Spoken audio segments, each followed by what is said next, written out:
আপনি একদিন হঠাৎ করেই ঘুম থেকে জেগে উঠে আবিষ্কার করলেন আপনার আর কোনো কিছুতেই কিছুই যায় আসছে না।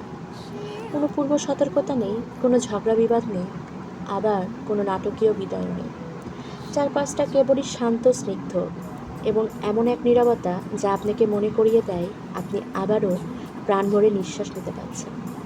যে অতিরিক্ত চিন্তা আপনাকে সারা রাত জাগিয়ে রাখতো তা এক নিমিষেই কোথায় যেন উধাও হয়ে গেছে। এর মানে কিন্তু এই নয় যে আপনি সব কিছুতেই তিক্ত হয়ে গেছেন।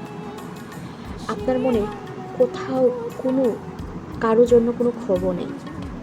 এটা কেবলই আপনার হৃদয়ে সে সমস্ত বোঝা নামিয়ে রাখার একটি গল্প মাত্র, যা শুরু থেকেই কখনোই আপনার বয়ে বেড়ানোর কথা ছিল না। এটা হলো সে সমস্ত দুশ্চিন্তা থেকে মুক্তি পাওয়ার অনুভূতি, যা কখনোই আপনার মনের ভেতরে জায়গা দেওয়ার মতো ছিল না। বছরের পর বছর কিংবা মাসের পর মাস ধরে বয়ে চলা যে অভ্যাস, তার সব কিছু আপনার কেটে গেছে এবং সব কিছু ছেড়ে দেওয়ার পর এখন আপনি নিজের ভেতর থেকে এক শান্তি অনুভব করছেন, যেন এক স্বর্গীয় শান্তি। Think about it. আল্লাহ হাফেজ সবাইকে। ভালো থাকবেন, সুস্থ থাকবেন। আসসালামু আলাইকুম।